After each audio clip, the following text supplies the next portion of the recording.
স্বামী শ্বশুরবাড়ির নির্যাতনের অভিযোগে নারী আদালতে মামলায় স্বামী শহীদুল ইসলাম বাপ্পি গ্রেফতার। চট্টগ্রাম থেকে শাহিন আক্তারের পাঠানো প্রতিবেদনে দেখুন বিস্তারিত। চট্টগ্রামের পটিয়া উপজেলার জিরি ইউনিয়নের জিরি সুবেদারবাড়ি এলাকায় এক তরুণী তার স্বামী ও শ্বশুরবাড়ির সদস্যদের বিরুদ্ধে শারীরিক ও মানসিক নির্যাতনের অভিযোগ এনে সিনিয়র জুডিশিয়াল ম্যাজিস্ট্রেট আদালতে মামলা দায়ের করেছেন। গত ১৯ অক্টোবর ২০২৫ তারিখে সাবরিনা সুলতানা আখি নামের এই মহিলার করা মামলায় মোট ৩ জনকে আসামি করা হয়েছে। মামলার বাদী সাবরিনা সুলতানা আখি উল্লেখ্য মামলার এজাহারে উল্লেখ করেন, প্রায় ২ বছর আগে ১০ লাখ টাকা দেনমোহরে তার বিয়ে হয় মোহাম্মদ শহীদুল ইসলাম বাপ্পি এর সঙ্গে। বিয়ের পর থেকেই স্বামী শহীদুল ইসলাম বাপ্পি, তার পিতা মনিরুল ইসলাম ও মা নার্গিস আক্তার মিলে বিভিন্ন অজুহাতে তাকে শারীরিক ও মানসিকভাবে নির্যাতন শুরু করে।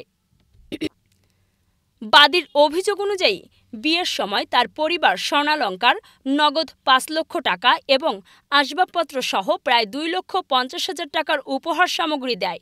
তবুও স্বামী ও শ্বশুরবাড়ির লোকজন যৌতুকের দাবিতে তাকে মারধর করত।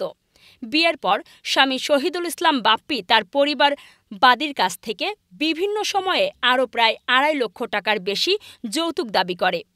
টাকা দিতে অস্বীকৃতি জানালে তাকে শারীরিকভাবে নির্যাতন ও মারধর করে। এ মুহূর্তে বাদী অপারগ হয়ে 999-এ ফোন করে পুলিশের সাহায্য চায়। সাথে সাথে ঘটনাস্থলে পটিয়া থানার পুলিশ এসে বাদিনীকে উদ্ধার করে তার বাপের বাড়িতে দিয়ে আসে। বাদী আরও অভিযোগ করেন, তার স্বামী বিভিন্ন নারীর সঙ্গে অনৈতিক সম্পর্ক রাখত এবং ওইসব নারীদের সঙ্গে সময় কাটানোর জন্য তার কাছ থেকে টাকা দাবি করত। এক পর্যায়ে মানসিক নির্যাতনে অতিষ্ঠ হয়ে তিনি আইনের আশ্রয় নেন। ঘটনার সূত্র ধরে গত ১৯ অক্টোবর ২০২৫ তারিখ সকাল ১০টায় বাদী তার জুডিশিয়াল ম্যাজিস্ট্রেট এর আদালত পটিয়া, চট্টগ্রাম মামলা দায়ের করেন। ২০১৮ সনের যৌতুক নিধক আইনের ৩ ধারা মামলাটি দণ্ডবিধির ৩ ধারায় নথিভুক্ত করা হয়েছে। বাদীর দাবি, উপরোক্ত আসামিগণ বাদিনীর নিকট যৌতুক দাবি করায় ও যৌতুকের টাকা দিলে বাদিনীর সাথে সংসার করবে মর্মে মতামত ব্যক্ত করে, বরং যৌতুকের টাকা না দেয়ায় তাকে অকথ্য ভাষায় গালাগাল ও মারধর করতে থাকে। বর্তমানে বাদী তার পিতার বাড়িতে অবস্থান করছেন এবং বিচার চেয়ে আদালতের শরণাপন্ন হয়েছেন।